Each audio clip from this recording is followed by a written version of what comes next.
ఎకరా భూమి కూడా నీళ్లు వారలేదు.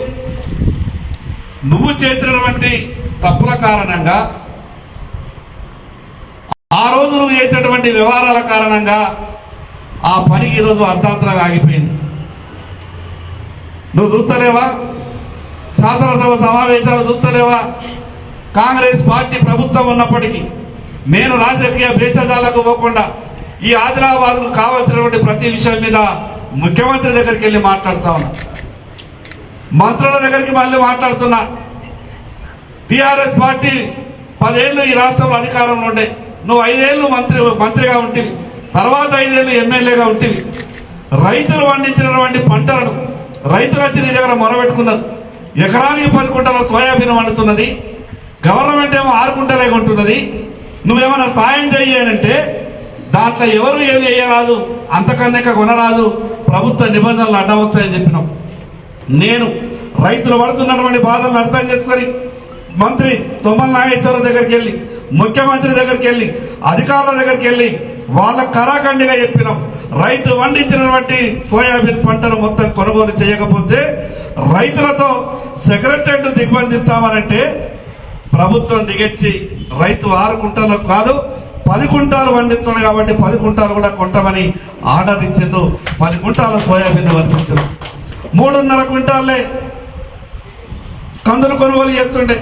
కందులు రైతులు కూడా నీ దగ్గరకు వచ్చి ఎన్నోసార్లు అడిగిండ్రు, మేము పండించినటువంటి పంటలన్నా కొనిపించకపోతే ఇదే సర్కారని ఆ రోజు మంత్రిగా ఉన్నప్పుడు నీ దగ్గరికి వచ్చి రైతులు మాట్లాడితే ఇది కొనలేము కాని పని అని చెప్పినాం. నేను గవర్నమెంట్ ఒప్పించినా, ఒత్తిడి తీసుకొచ్చినాం, అసెంబ్లీలో మాట్లాడినా, ముఖ్యమంత్రితో మాట్లాడినా ఈరోజు 8 కుంటాల కందులు కొనే విధంగా ప్రభుత్వం నుంచి ఆర్డర్లు తీసుకొచ్చినాం. మరి ఇవన్నీ నీకు కనిపిస్తలేవా? ఎయిర్పోర్ట్ గురించి మాట్లాడతారు, చెప్తారు ఎంపీ గారు ఏమేం చేసారు, ఏమేం కథ చేసిండ్రు, మీరు ఎంతగానో ఉరగబెట్టిండ్రో ఎంపీ గారు మీకు అన్ని విషయాలు చెప్పే ప్రయత్నం చేస్తారు. తెలడానికి రాష్ట్రంలో ఏ సర్కారు ఉన్నదో ఉంటేవి కదా. 4 సార్లు ఆదిలాబాద్కు ఎమ్మెల్యేగా 5 సంవత్సరాలు మంత్రిగా పనిచేస్తావు కదా. ఏ రాష్ట్ర ప్రభుత్వానికి ఏ అధికారాలు ఉంటాయి? ఎమ్మెల్యేగా పనిచేసినటువంటి గెలిచినటువంటి వ్యక్తి వాళ్ళ దగ్గర ఏం అధికారాలు ఉంటాయి? ఏ రకమైనటువంటి ప్రయత్నాలు చేయగలుగుతారు? మీకు ఆ విషయాలు తెలవయా? నేను మిగతా జోలికి పోను, నేను గౌరవంగా మాట్లాడే ప్రయత్నం చేస్తున్నా. నేను నీతి కమిషన్లకు కకృతి పడే వ్యక్తిని కాను. ఈరోజు రేణుకా సిమెంట్ చెప్పాలి, నా విషయం తతంగా ఏమేమి జరిగింది, ఎవరెవరు ఎక్కడెక్కడ ఏ డబ్బు సంస్థలు వచ్చినాయి, ఎన్ని సంస్థలు వచ్చినాయో చెప్పాలా, ఎవరి ద్వారా సంస్థలు వచ్చినాయో చెప్పాలా. నేను ఆ విషయం మాట్లాడదలుచుకోలేదు. కానీ ఈరోజు పెండింగ్ లో ఉన్నటువంటి ఆ సమస్యని కేంద్ర ప్రభుత్వం నుంచి గౌరవ ఎంపీ గారి సహకారంతో అన్ని అనుమతులు ఇప్పించి రేపు మాపు ఆ పనులు కూడా ఫ్యాక్టరీ పనులు ప్రారంభించే ప్రయత్నం చేస్తున్నాం. ఈ ఆదిలాబాద్ లో ఉన్నటువంటి సమస్యలు నువ్వు విడిచిపెట్టి వెళ్ళిపోయినటువంటి సమస్యలే. ఈ రోజు నేను రాజకీయ భేషజాలకు పోతలేను. ఈ రోజు ప్రతిపక్ష ఎమ్మెల్యేగా నా బాధ్యతను నిర్వహించే ప్రయత్నం చేస్తున్నాను. 4 సార్లు నువ్వు ఎమ్మెల్యేగా ఆదిలాబాద్ నుంచి ఎన్నికై ప్రజలు నీకు అవకాశం ఇస్తే నువ్వు కనీసం ఒక 10 నిమిషాలు 20 నిమిషాలు కూడా ఆదిలాబాద్ సమస్యలను ప్రస్తావించిన సందర్భం లేదు. కానీ నేను సంవత్సరం లోపు 2 గంటల 48 నిమిషాలు నేను అసెంబ్లీలో అనేక సందర్భాల్లో ఆదిలాబాద్ సమస్యల గురించి ప్రస్తావించే ప్రయత్నం చేసిన, ప్రభుత్వం మీద ఒత్తిడి తీసుకొచ్చే ప్రయత్నం చేసిన. ఈరోజు లక్షల మంది విద్యార్థులు పడుతున్నటువంటి బాధని, ఆ రోజు తాళని మెస్ ఛార్జీలతో పిల్లలు కనీసం కడుపు నిండా అన్నం తినేటటువంటి పరిస్థితుల్లో లేరన్న. ఆ రోజు బీసీ మంత్రిగా ఉన్నప్పుడు ఆ పిల్లల బాధ నీకు తెరలేదు. కొత్తగా వెళ్ళినటువంటి శాసనసభ్యుని అసెంబ్లీలో నేను ఆ రోజు అసెంబ్లీని స్తంభింపజేసిన, ప్రభుత్వం ఒప్పుకోవాల్సిందని చెప్పిన 24 గంటల లోపు జీవో తీసుకొచ్చే విధంగా ప్రభుత్వం మీద ఒత్తిడి తీసుకొచ్చిన. నాకేదో ఇంకా సమయం అయిపోలేదు, నేను గెలిచి సంవత్సరంలే అన్ని సరిపోవాలనంటే ప్రజలకేదో నువ్వు మభ్యపెట్టే విధంగా మాట్లాడే ప్రయత్నం చేస్తే ప్రజలు వాస్తవాల్ని ఎప్పటికప్పుడు అన్ని విధాలుగా అర్థం చేసుకుంటారు. నిన్న మొన్న జరిగినటువంటి ఎన్నికల ఫలితాలే దానికి నిదర్శనం. ఏం ముఖం పెట్టుకొని ఇంకా మీరు మాట్లాడే ప్రయత్నం చేస్తున్నాం. కనీసం అభ్యర్థిని పెట్టేటటువంటి స్థితిలో నీ పార్టీ లేదు అనంటే 10 ఏళ్ళు ఏం ఒరగబెట్టిందో ఈ రాష్ట్రానికి, ఈ ఆదిలాబాద్కు ప్రజలంతా గమనించారు. ఏం చేయకుండానే భారతీయ జనతా పార్టీకి ఉపాధ్యాయులు మేధావులు ఓట్లేసి గెలిపిస్తున్నారా? భారతీయ జనతా పార్టీని ఆదరిస్తున్నారా? నువ్వు చెయ్యరాని కుట్ర అంటూ లేదు. నువ్వు మాట్లాడినటువంటి మాట అంటూ లేదు. అయినా నిబద్ధతతోనే మా పని మేము చేసుకుంటూ వెళ్ళిపోయే ప్రయత్నం చేస్తున్నాం. ఇవన్నీ నీ పాపాలే. ఆ రోజు మంత్రిగా సమర్థవంతంగా నీ బాధ్యతలు నిర్వహిస్తే ఈ రోజు పెండింగ్ లో ఉన్నటువంటి ఈ సమస్యలన్నీ ఎప్పుడో పరిష్కారం అయ్యేటి. సిగ్గుతో తల వంచుకోవాలా. ఈరోజు కేంద్ర ప్రభుత్వం ఆ రోజు ఫ్లైఓవర్లు మంజూరిస్తే, ఆర్వీబీలు మంజూరిస్తే, ఆ రోజు రాష్ట్ర ప్రభుత్వం నుంచి చిల్లి గవ్వ కూడా ల్యాండ్ ఎక్వేషన్కు నువ్వు ఇప్పించలేదు. ఎన్నైతే పైసలు కమిషన్లు వస్తున్నానో గవి మంజూరు చేసుకొని పైసలు కమిషన్లు తీసుకున్నావు తప్పితే ఈ రోజు ప్రజలు పడుతున్నటువంటి బాధ. ఆరోపి మంజూరు ఇన్ని సంవత్సరాలు అయింది. ఈ రాష్ట్ర ప్రభుత్వం డబ్బులు ల్యాండ్ ఎక్వేషన్ భూసేకరణకు నిధులు ఇవ్వని కారణంగా ఈ రోజు ఆ పనులు పెండింగ్ లో ఉన్నాయి. అయినా కూడా ఎంపీ గారు నేను ఈ రాష్ట్ర ప్రభుత్వాలు అయితే దరిద్రం ఇట్లనే చేస్తున్నాయి. పోయిన గవర్నమెంట్ ఇయ్యలేదు, ఈ గవర్నమెంట్ ఇయ్యలేదు. దానికి పూర్తిగా 100% కేంద్రం నుంచి తీసుకోవాలని ఫైల్ ప్రాసెస్ చేయించడం. రేపో మాపో పనులు కూడా ప్రారంభమైతాయి. జోగు రామన్న గారు మాట్లాడేటప్పుడు 1-2 సార్లు ఆలోచించి మాట్లాడాలి. 4 సార్లు గెలిచినటువంటి నువ్వే సంవత్సరం కాలమైనటువంటి నన్ను గిన్నిగాన ప్రశ్నలు అడిగితే 4 సార్లు గెలిచిన నిన్ను ఎన్ని ప్రశ్నలు అడగాల? 4 సార్లు ఈ ఆదిలాబాద్ ప్రజలు నీకు అవకాశం ఇచ్చారు. మంత్రిగా 5 ఏళ్ళు చేసినావు. సర్వాధికారాలు నీ దగ్గరనే ఉండే. ఆ రోజు చెయ్యలేదు. ఆ రోజు ఇవన్నీ గుర్తుకు రాలేదు. అందుకే అనుభవం నీకుంటే ఏమైనా సలహాలు సూచనలు ఇచ్చేటటువంటి ప్రయత్నం చేయి. నీకేమైనా తెలిసిన విషయాలుంటే నాకు చెప్పే ప్రయత్నం చేయి. ఈ రోజు ఆదిలాబాద్ ప్రజలంతా కూడా గమనిస్తున్నారు కదా. మొదటిసారి వెళ్ళిన శాసనసభకు 4వసారి కాదు, 3వసారి కాదు, అడుగడుగున ఆదిలాబాద్ సమస్యని ప్రస్తావించేటటువంటి ప్రయత్నం చేస్తున్నా. నా దృష్టికి ఏ విషయం వచ్చినా నా వంతుగా నేను పూర్తిగా ప్రభుత్వంతో పోరాడే ప్రయత్నం చేస్తున్నా, ఒప్పించే ప్రయత్నం చేస్తున్నా, ఆదిలాబాద్ కు తీసుకొచ్చేటటువంటి ప్రయత్నం చేస్తున్నా. తప్పకుండా నువ్వు ఏవైతే అనుకుంటున్నావో రాబో రోజులలో అన్ని విషయాలు ఆదిలాబాద్ కు మంచి జరుగుతాయి. ఆదిలాబాద్ కు అన్ని శుభవార్తలే వస్తాయి. పేపర్లు చదువుకుంటూ ఒక మాట మాట్లాడిండు. పలానా తారీఖు నాడు వచ్చిండు గిట్లా అన్నాడు, పలానా తారీఖు నాడు గీళ్ళని తీసుకొచ్చిండు, ఈ మాట మాట్లాడినాను. తప్ప నేను చేసింది. ఈ రాష్ట్రంలో కాంగ్రెస్ ప్రభుత్వం ఉండి కూడా ఈ రాష్ట్ర పరిశ్రమల శాఖ మంత్రిని ఆదిలాబాద్ కు తీసుకొచ్చిన, ఆదిలాబాద్ సమస్య చెప్పే ప్రయత్నం చేసిన. ప్రతిపక్ష ఎమ్మెల్యేనని నేను బేజాలకు పోలేదు. నా ఆదిలాబాద్ ప్రజలు ముఖ్యం, నా ఆదిలాబాద్ సమస్యల పరిష్కారం ముఖ్యమన్న ఆలోచనతోని నేను ముందుకు పోయేటటువంటి ప్రయత్నం చేస్తున్నా. అందుకే ఎదుటి వాళ్ళ మీద మాట్లాడేటప్పుడు 1-2 సార్లు ఆలోచించి మాట్లాడితే బాగుంటుందని జోగురామన్న గారికి ఈ సందర్భంగా చెప్పదలుచుకున్నాం.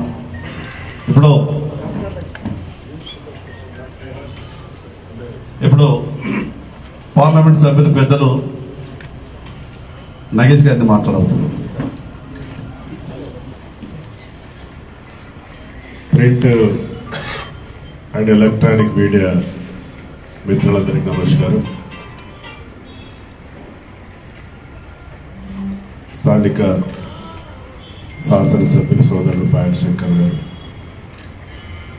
మా జిల్లా పార్టీ అధ్యక్షులు బ్రహ్మానందం గారు, మిత్రులందరికీ ప్రథమంగా మొన్న జరిగినటువంటి ఉపాధ్యాయ ఎమ్మెల్సీ గ్రాడ్యుయేట్స్ ఎమ్మెల్సీలలో భారతీయ జనతా పార్టీకి ఉపాధ్యాయులు, మేధావి వర్గం, నిరుద్యోగ యువత భారతీయ జనతా పార్టీకి ఆదరించినటువంటి సందర్భంలో వారందరికీ ప్రత్యేకంగా నా పక్షాన ధన్యవాదాలు అర్పిస్తూ గౌరవ శాసనసభ్యులు అనేకమైనటువంటి విషయాలు మీ ముందు ప్రస్తావించడం, తను చెప్పినట్టుగా మేమంతా ఎన్నికల ప్రక్రియలో ఉన్నటువంటి సందర్భంలో 2-3 ప్రెస్ మీట్లు చూసినాం. అటు కాంగ్రెస్ పార్టీ కావచ్చు, భారతీయ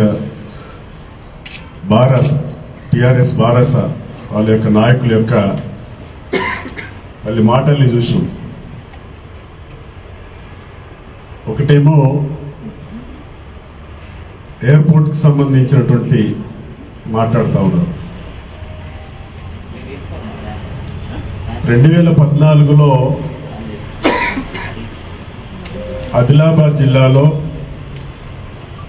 రక్షణ శాఖకు సంబంధించినటువంటి డిఫెన్స్ వాళ్ళు ఎయిర్ ఫోర్స్ అకాడమీని ఏర్పాటు చేస్తామని చెప్పేసి వాళ్ళకున్నటువంటి 369 ఎకరాలతో అదనంగా ఒక 1000 ఎకరాలు కావాలని చెప్పేసి 2014లో వాళ్ళు ఈ రాష్ట్ర ప్రభుత్వానికి వాళ్ళు అడగడం జరిగింది. నాడు 2014లో నాటి జిల్లా యంత్రాంగం కూడా 1592 ఎకరాలు సరౌండింగ్ గా ఉంది అని చెప్పేసి మాత్రం రాష్ట్ర ప్రభుత్వానికి పంపించడం జరిగింది. అది తెలంగాణ రాష్ట్రం రాకముందు అప్పుడున్నటువంటి కాంగ్రెస్ పార్టీ ప్రభుత్వ హయాంలో. తెలంగాణ రాష్ట్రం వచ్చిన తర్వాత నేను ఆడాడు ఈ సమస్య ఉంది కదా అని చెప్పేసి దానికి సంబంధించినటువంటి విషయాన్ని ఎప్పటికప్పుడు చూస్తున్నటువంటి సందర్భంలో జిల్లా యంత్రాంగం రాష్ట్రానికి సంబంధించినటువంటి హెచ్ఓడిస్ హెడ్ ఆఫ్ డిపార్ట్మెంట్ సిసిఎల్ఏకి ప్రభుత్వానికి వెళ్ళింది file. Air force academy clear గా మీరు అర్థం చేసుకోవాలి. ఎయిర్ ఫోర్స్ అకాడమీ నుంచి నాడు ఉన్నటువంటి అధికారులతో మాట్లాడి సిసిఎల్లో క్లియర్ చేయించడం జరిగింది. సిసిఏ క్లియర్ అయిన తర్వాత ముఖ్యమంత్రి దగ్గర ఆనాడు ఫైల్ వెళ్ళడం జరిగింది. ముఖ్యమంత్రి దగ్గర చాలా రోజుల నుంచి పెండింగ్ ఉన్నటువంటి సందర్భంలో నాడు నేను ఎంపీగా ఇక్కడ ఉన్నటువంటి మంత్రిగా పనిచేసినటువంటి జోగు రామన్న గారు అనేక సార్లు నేను వారికి చెప్పడం జరిగింది. మంత్రి గారికి ఆ రోజు రామన్న గారికి, రామన్న గారు నాకేమో నేను ఎక్కువగా కలిసే పరిస్థితి లేదు ముఖ్యమంత్రి గారికి, మీరు ఆ ఫైల్ క్లియరెన్స్ చేయించండి అని చెప్పేసి చెప్పిన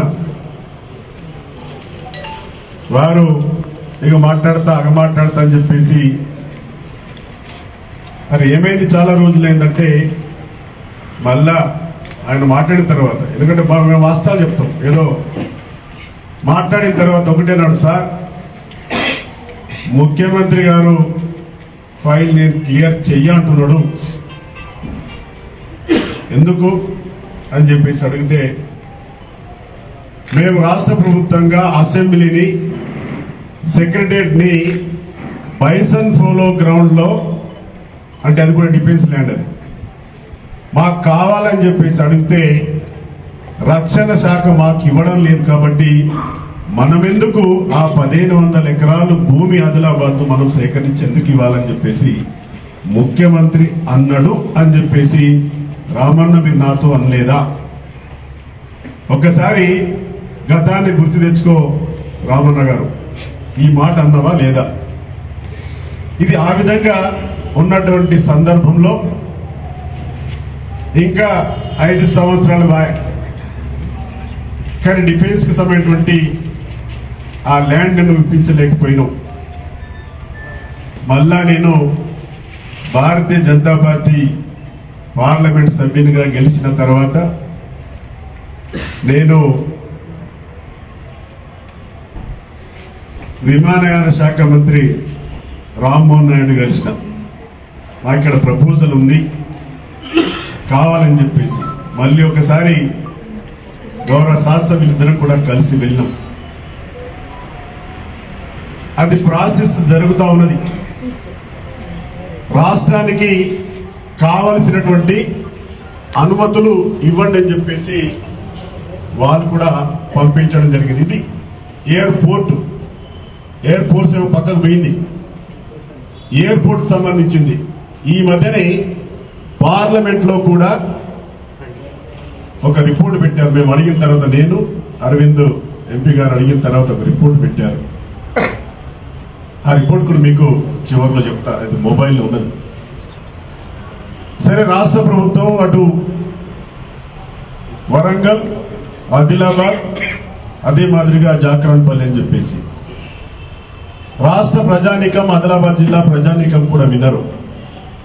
రామ్మోహన్ నాయుడు గారు మాట్లాడుతూ ఆదిలాబాద్ చాలా స్ట్రాటజిక్ గా చాలా మంచి ప్లేస్ ఉంది, అటు ఛత్తీస్గఢ్, మహారాష్ట్ర, నాగ్పూర్, ఇది తెలంగాణ అని చెప్పేసి వారు చాలా సానుకూలంగా రాష్ట్ర ప్రభుత్వం మరి కేంద్ర ప్రభుత్వం దీనిపైన ఉన్నది.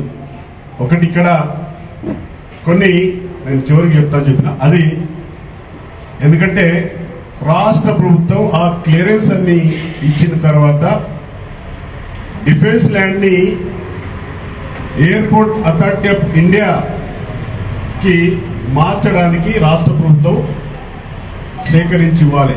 ఇవన్నీ కొన్ని టెక్నికల్ గా ప్రాబ్లమ్స్ ఉన్నాయి. ఇదేమో మన ఎయిర్పోర్ట్ అథారిటీకి సంబంధించింది.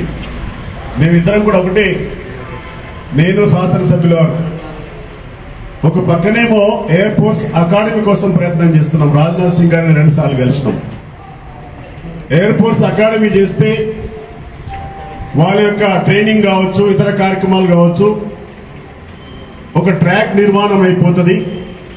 తర్వాత ఎప్పుడైనా మనకు వాణిజ్యానికి సంబంధించినటువంటి మన ఫ్లైట్స్ కూడా రావడానికి ఏ కంపెనీ అయినా వేసుకోవడానికి ఆస్కారం ఉంటుంది. ఒక పక్క మేము అది ప్రయత్నం చేస్తున్నాం. ఒక పక్కనేమో ఇటు రాష్ట్ర ప్రభుత్వానికి అనుసంధానిస్తూ ఇటు ఎయిర్పోర్ట్ అథారిటీ ఆఫ్ ఇండియా నుంచి ఎయిర్పోర్ట్ వాళ్ళకి అది 2 మేము ప్రయత్నాలు చేస్తా ఉన్నాం. ఇది వాస్తవం. అయితే ఇక్కడ ఒకటే, గతంలో ఎయిర్ ఫోర్స్ అకాడమీకి నాడు ఉన్నటువంటి ప్రభుత్వం ఆ ల్యాండ్ సేకరించిస్తే ఇప్పటివరకు ఎయిర్ ఫోర్స్